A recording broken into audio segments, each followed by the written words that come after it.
हाँ,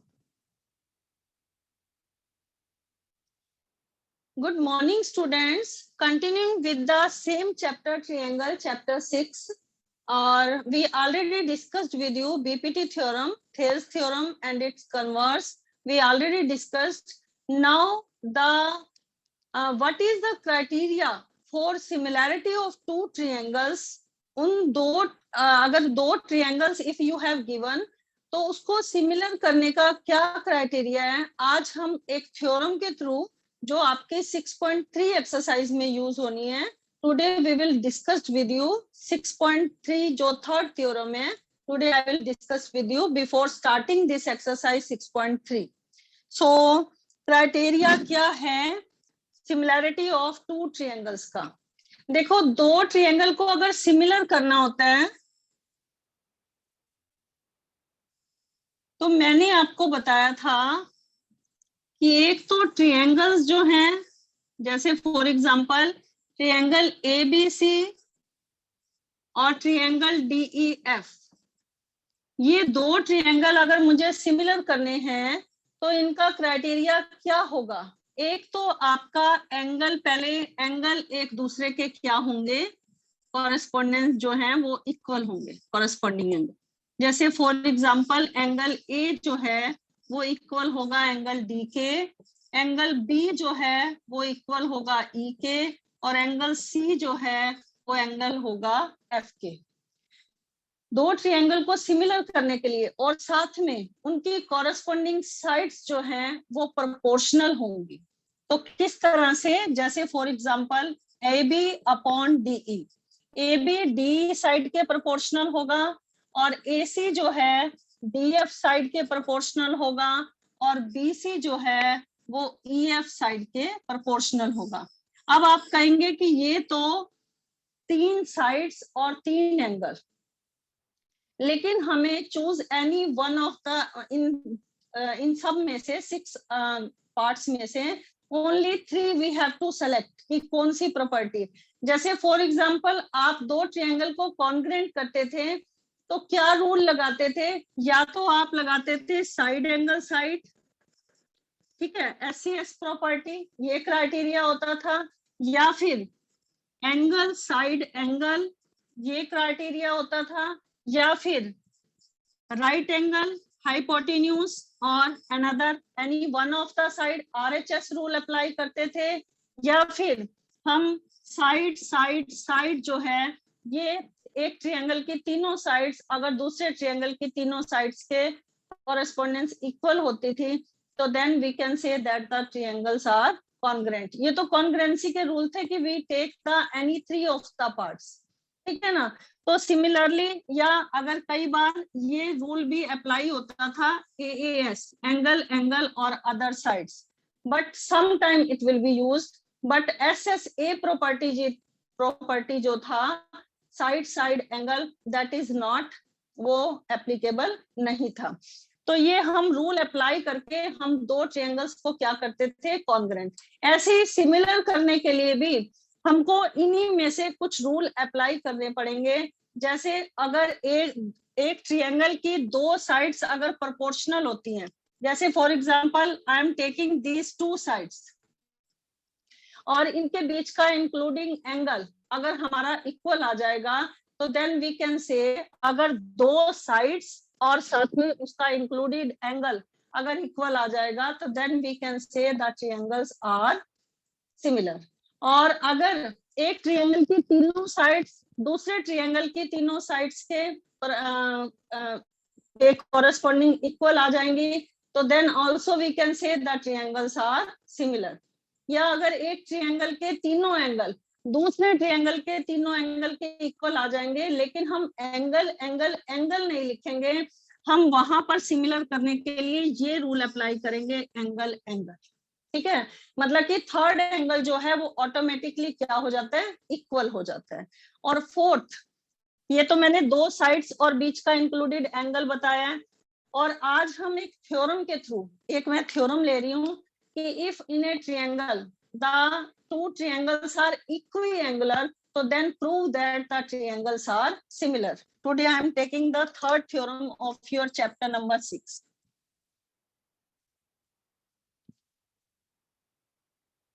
first heading में लिख रही हूं, you will note this heading.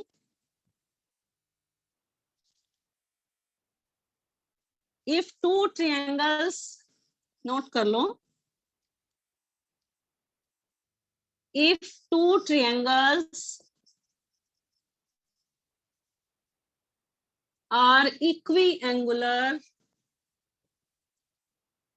अभी आपको मीनिंग बताती हूँ कि मैंने इक्विएंगुलर का मीनिंग क्या होता है। इक्विएंगुलर मतलब एक ट्रायंगल के तीनों एंगल, तीन एंगल बनते हैं ना, अभी मैंने आपको फिगर के थ्रू समझाया था। तो अगर एक ट्रायंगल के तीनों एंगल आपस में दूसरे ट्रायंगल के तीनों एंगल्स के इक्वल हैं, कॉरेस्पॉन्डेंस इक्वल हैं, तो you can say the triangles are equiangular. तो then you have to prove they are similar. तो ट्रायंगल सिमिलर कैसे हैं? हमारे पास गिवन में बस इतना ही गिवन है कि एक दो ट्रायंगल हमारे पास गिवन है। मैं फिगर ड्रॉ कर रही हूँ। यहाँ पर हमें तीन कंडीशन अप्लाई करनी पड़ेंगी वन बाय वन। तो मैं तीन केसेस जो हैं उसको एक एक टर्म करके मैं आपको बताती हूँ। अगर triangle ABC I am taking now and triangle DEF,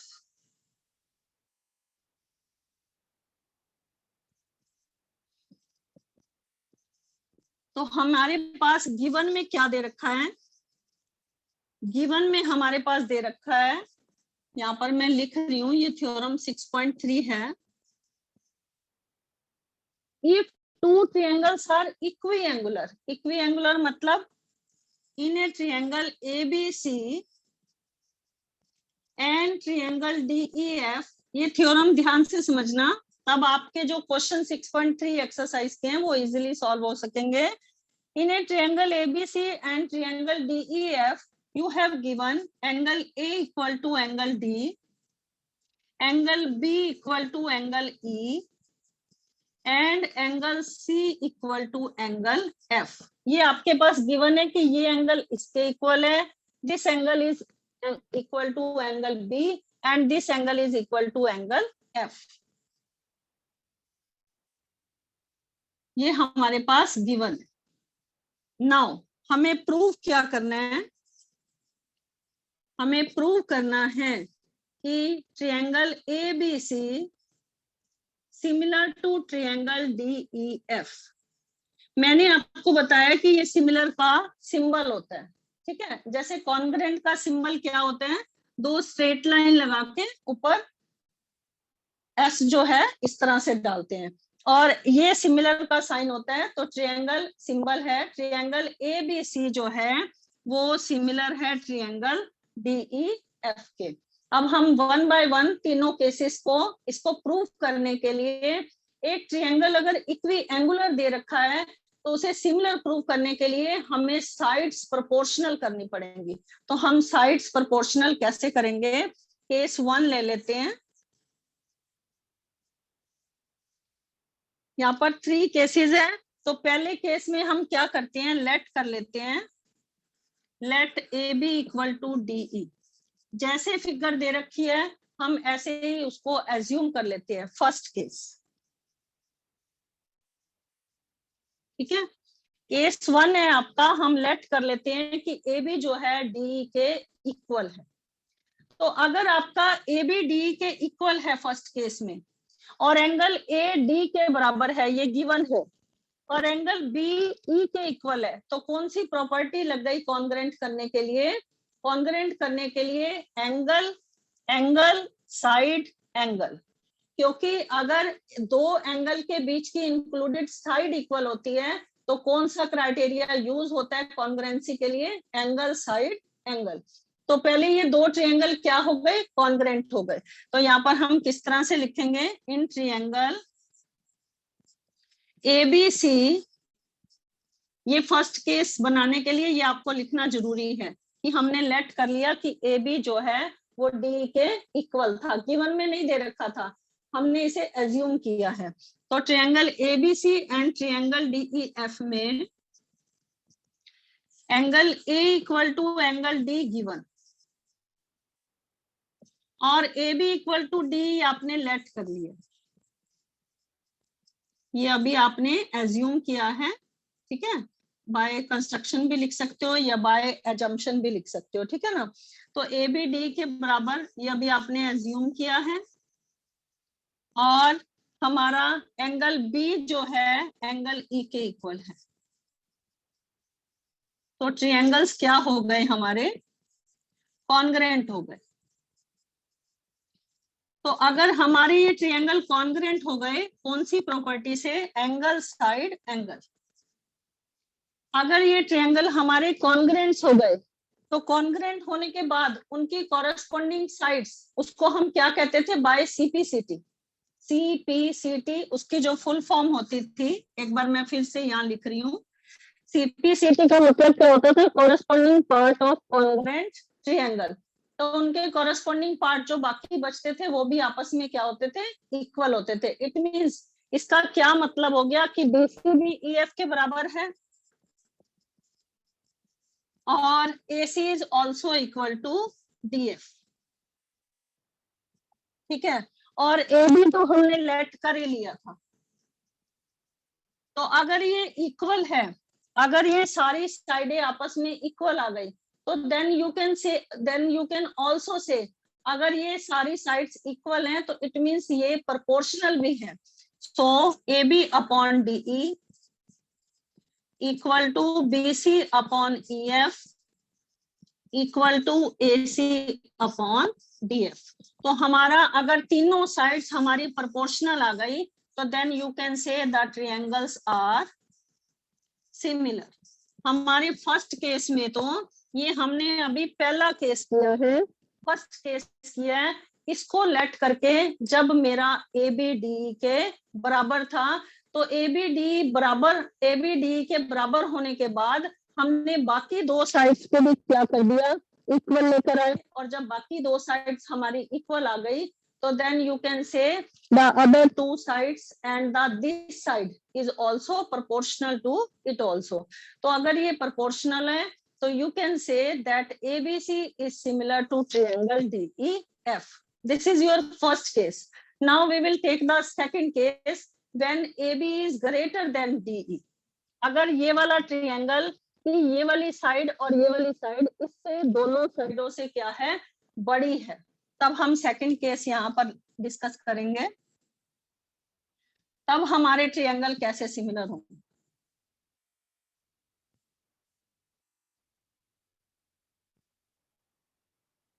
अब फिगर हमारी इस तरह से बनेगी, फिगर चेंज हो जाएगी।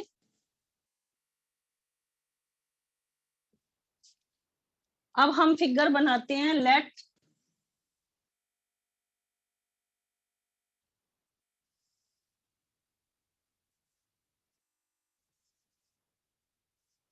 एक बार हम इसे स्मॉलर से करेंगे और दूसरी बार हम इसे ग्रेटर से करेंगे।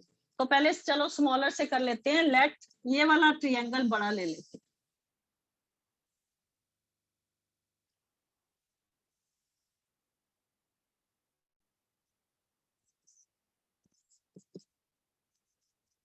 यहाँ पर प्रूफ में लिखेंगे, एक प्रूफ हमने कर दिया था, नाउ सेकंड प्रूफ में हम क्या करेंगे, केस 2। केस 2 में हम क्या लिखेंगे, AB is less than DE। ये वाला जो साइड है वो DE से क्या है, छोटी है। तो अगर AB DE से छोटी है, तो हमें क्या करना पड़ेगा, इसमें से एक पार्ट लेना पड़ेगा। लेट कर लेंगे हम कि लेट हमने यहाँ पर एक पॉइंट ले लिया P और यहाँ पर एक पॉइंट ले लिया Q, और हमने लेट कर लिया कि लेट AB DP के बराबर है एंड AC DF DQ के बराबर है and join P to Q।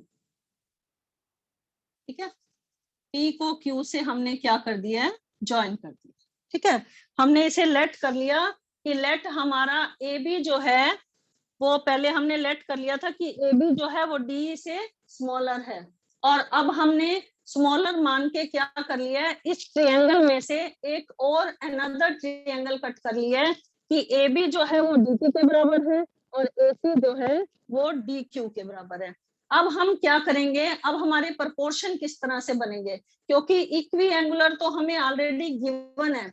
Equi angular का मतलब ये एंगल तो हमारा इस एंगल के बराबर गिवन था, और ये वाला एंगल इस एंगल के बराबर था, और ये वाला एंगल इस एंगल के बराबर था, ये ऑलरेडी हमें गिवन था।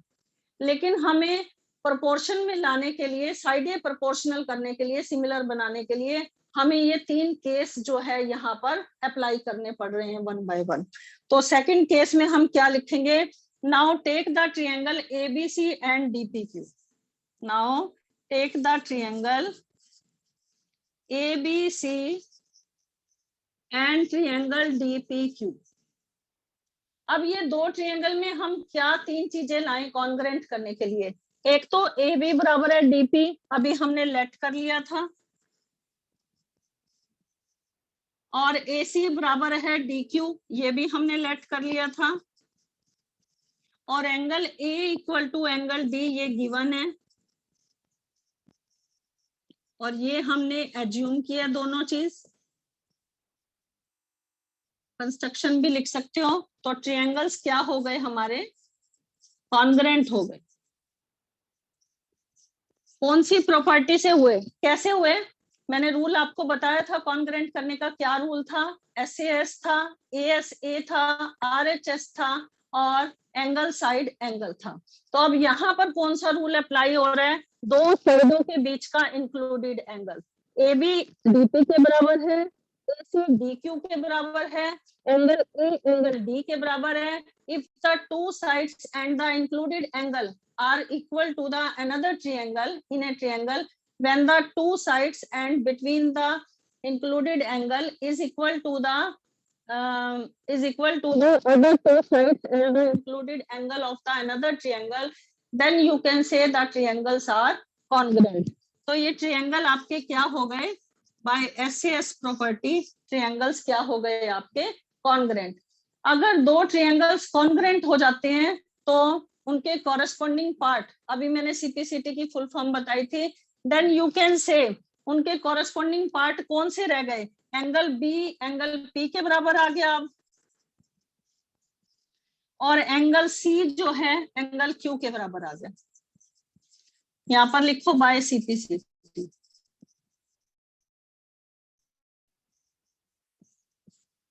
But as per the rule given क्या दे रखा था, as per the rule it is given angle B is equal to angle E, और ई को आप डीई एफ लिखना, angle B is equal to angle DE F, और angle C is equal to angle D F E, ये हमारे पास given है, ये हमारे पास गिवन है। लेकिन अगर डी पी के बराबर है और सी क्यू के बराबर है, और एज पर द रूल ये हमारे पास गिवन है, तो इट मींस अगर मैं इसको और इसको कंपेयर करती हूँ तो इसका मतलब क्या हो जाएगा, आपका जो एंगल पी है ये वाला एंगल भी इस एंगल के बराबर आ जाएगा। Then you can say angle P is equal to angle DEF, और angle Q is also equal to angle DFE। तो अगर एक ट्रायंगल में ये दो क्या है, ये वाली दो लाइंस क्या है, ये हमारी पैरेलल लाइंस है, और ये दोनों एंगल जो है ये हमारी क्या बना रहे हैं, कॉरेस्पॉन्डिंग एंगल बना रहे हैं। तो इट मींस ये दोनों लाइनें क्या हो गई, अगर दो लाइनें और उनको एक ट्रांसवर्सल कट कर रहा हो, पैरेलल हम बाद में लिखेंगे, अगर दो लाइंस को एक ट्रांसवर्सल इंटरसेक्ट कर रहा हो और ये कॉरेस्पॉन्डिंग एंगल फॉर्म हो रहे हैं, angle P equal to angle E और angle Q equal to angle F, they are making the corresponding angle, then you can say that this line is parallel to side EF। तो यहाँ पर लिखो two lines PQ and EF, और यहाँ पर direct भी लिख सकते हो, but these are forming corresponding angle। तो अगर ये corresponding angle फॉर्म कर रहे हैं तो you can say PQ parallel to EF। तो बीपीटी का क्या रूल है, अब यहाँ पर इस ट्रायंगल में बीपीटी रूल अप्लाई होगी। बीपीटी का क्या रूल है, अगर एक ट्रायंगल में one side is parallel to the if in a triangle one side is parallel to the another side, then the other two sides are divided in the same proportion. तो हम इसे किस तरह से लिख सकते हैं, सेम प्रोपोर्शन कैसे बना सकते हैं, dt अपॉन में de, ये क्रोलेरली थी ना, मैंने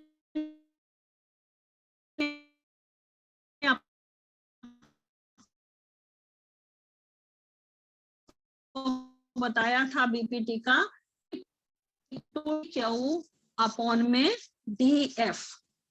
अब आपने कंस्ट्रक्शन स्टार्टिंग में क्या किया था, आपने इसे एज्यूम किया था, यहाँ पर जब हमने ये एज्यूम किया था, आपने डीपी को किसके बराबर एज्यूम किया था, एबी के। एबी मैंने डीपी की जगह क्या लिख दिया, एबी, और डीक्यू को क्या एज्यूम किया था, एसी।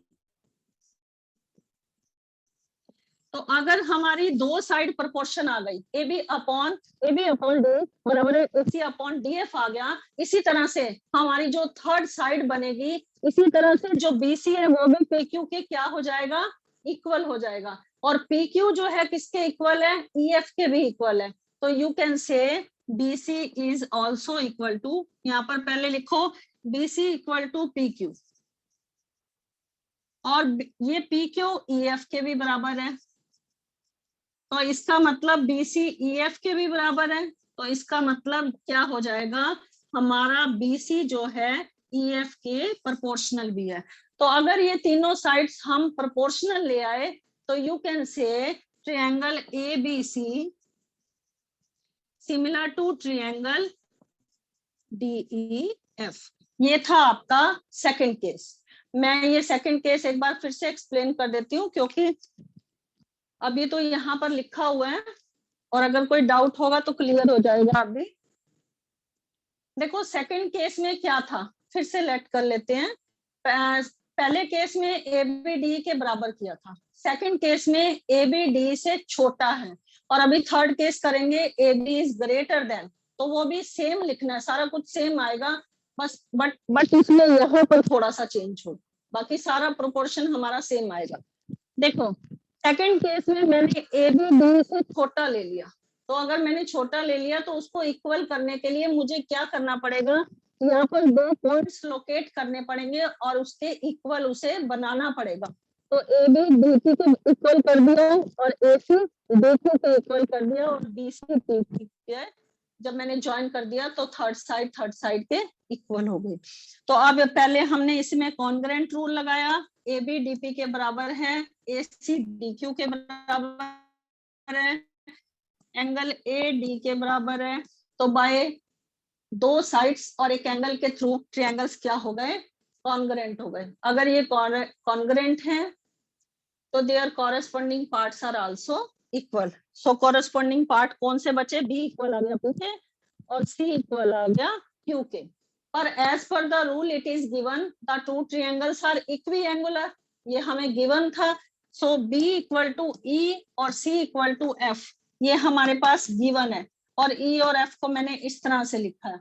तो इसका मतलब क्या हो गया, हमारी ये एंगल पी और क्यू जो थे, पी बराबर हो गया डी और क्यू बराबर हो गया हमारा डी एफ ई के, ठीक है। तो इससे हमारा पी क्यू जो है ये लाइन इससे पैरेलल आ गई, because they are forming the corresponding angle.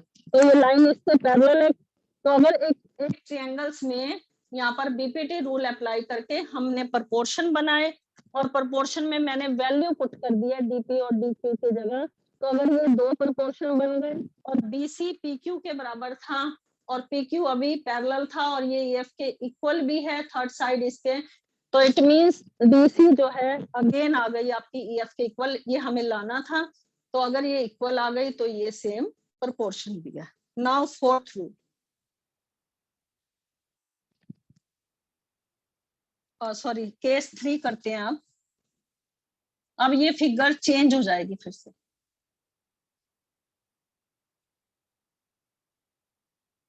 Now A B is greater then,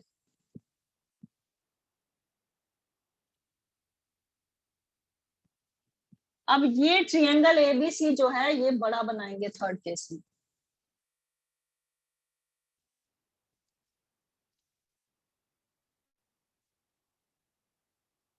now third case है AB is greater than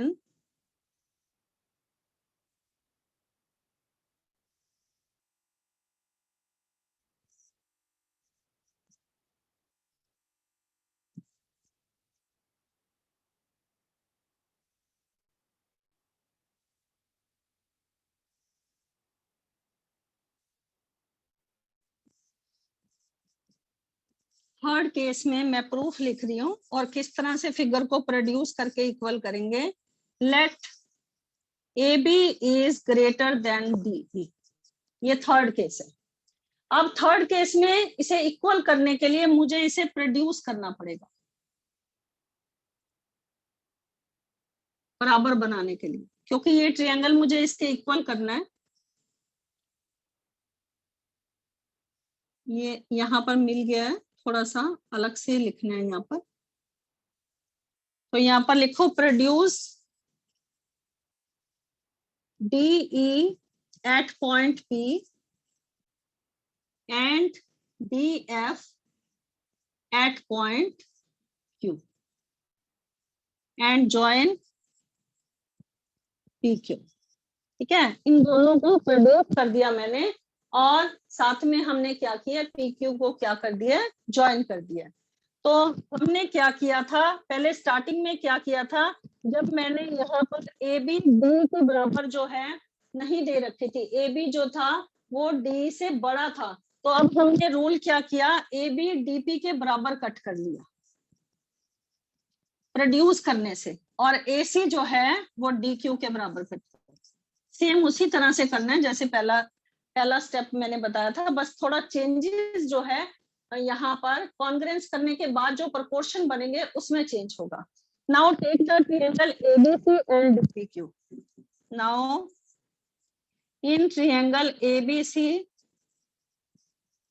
and triangle DPQ, ठीक है, यहाँ पर दोनों ट्रायंगल्स हमने ले लिए हैं।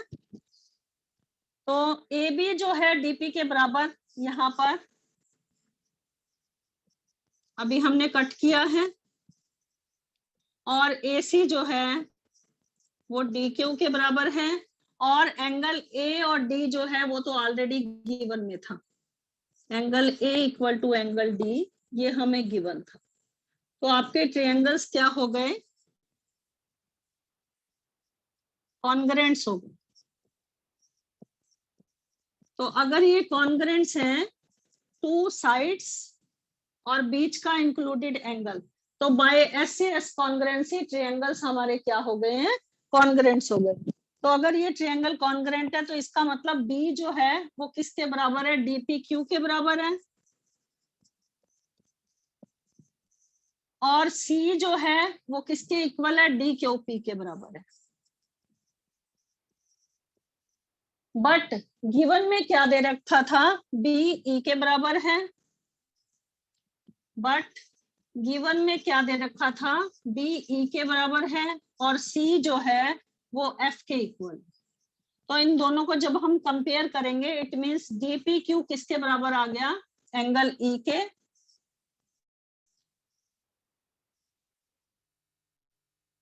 DPQ किसके बराबर आ गया, एंगल E के, और DQP किसके बराबर आ गया, DQP किसके बराबर आ गया, एंगल F के। तो इससे भी क्या हो गया, अगर ये एंगल इसके इक्वल है और ये वाला एंगल इसके इक्वल है, तो दो लाइनों के ऊपर they are forming the corresponding angle. अगर दो लाइंस पर ये एंगल कॉरेस्पॉन्डिंग फॉर्म कर रहे हैं, it means PQ parallel to EF। तो अगर PQ EF के पैरेलल है तो सेम प्रोपोर्शन कैसे बनेंगे, उसी तरह से जैसे हमने पीछे बनाए थे, लेकिन थोड़ा सा चेंज। क्या प्रोपोर्शन बनाए थे, पहले मैंने ये वाली साइड ली थी, अब हमारी पूरी साइड थी, क्योंकि प्रोड्यूस करने से आई हुई है ना, तो अब हम लिखेंगे DP अपॉन DE, या DE अपॉन DP भी लिख सकते हो, बाद में रेसिप्रोकल कर दे। D अपॉन DP बराबर है DF अपॉन DQ, और अब इसे रेसिप्रोकल कर दिया मैंने, DP अपॉन DE बराबर है DQ अपॉन DF, और DP अपॉन DP को किसके बराबर लेट किया था, AB के बराबर लेट किया था, और DQ को किसके इक्वल लेट किया था, AC के इक्वल लेट किया। तो अगर हमने दो साइड्स इसके इक्वल कर दिए हैं, प्रोपोर्शनल कर दिए हैं, तो third side is also equal, PQ is also equal to the EF। तो इसका मतलब हमारी थर्ड साइड भी क्या हो जाएगी, प्रोपोर्शनल हो जाएगी। तो अगर एक ट्रायंगल की तीनों साइड्स दूसरे ट्रायंगल की तीनों साइड्स के प्रोपोर्शनल आ जाती हैं, तो you can say triangle ABC is similar to triangle DEF। तो आज जो ये थ्योरम थी वो थ्योरम थी आपकी कि अगर एक ट्रायंगल के तीन एंगल दूसरे ट्रायंगल के तीन एंगल के इक्वल है, it means you can also say when the two triangles are equiangular then you have to prove in this question कि टू ट्रायंगल्स आर सिमिलर। तो पहले केस में हमने ABD के इक्वल लिया था, सेकंड केस में ABD से लेस लिया था दूसरे ट्रायंगल की एक साइड से, और थर्ड हमने ऑप्शन क्या लिया थर्ड केस में हमने AB जो है वो D से क्या ले लिया, ग्रेटर ले लिया। तो इसको इक्वल बनाने के लिए मुझे प्रोड्यूस करना पड़ा, यहाँ पर मैंने प्रोड्यूस कर दिया क्योंकि मुझे ये साइड इसके इक्वल करनी है, तभी मैं इसको कॉन्ग्रेंट कर पाऊंगी, तभी वो दो साइडें बराबर हो पाएंगी, क्योंकि एंगल इक्वल दे रखा था और दो साइड बराबर लाने के लिए यहाँ पर ABDP के और ACDQ के बराबर लाने के लिए मुझे इसे प्रोड्यूस करना पड़ा, और बाय ऐसे रूल ये क्या हो गए, कॉन्ग्रेंट। तो अगर ये कॉन्ग्रेंट हो गए तो उनके कॉरेस्पॉन्डिंग पार्ट भी क्या हो गए, आपस में इक्वल। नाउ B जो है वो DPQ के बराबर हो गया और C जो है वो DQP के बराबर हो गया। बट गिवन में हमें ये था कि BE के बराबर और CF के, तो जब हम कंपेयर करेंगे ये वाला एंगल इसके इक्वल आ जाएगा और F इक्वल आ जाएगा Q के। तो अगर दो लाइंस को एक ट्रांसवर्सल इंटरसेक्ट कर रहा हो तो और ये कॉरेस्पॉन्डिंग एंगल्स फॉर्म कर रहे हो तो then the lines are parallel. तो ये लाइनें हमारी क्या आ गई, पैरेलल आ गई। तो यहाँ पर BPT थ्योरम यूज करके हमने क्या बना दिए थे, प्रोपोर्शन बना दिए थे। तो कैसे प्रोपोर्शन बनाए मैंने, D/DP बराबर है DF/DQ, और DP को AB के इक्वल कर दिया रेसिप्रोकल पहले बना के, और फिर प्रोपोर्शन वैल्यू पुट कर दिए, then the sides are equal. तो ये हमारी थ्योरम थी थर्ड,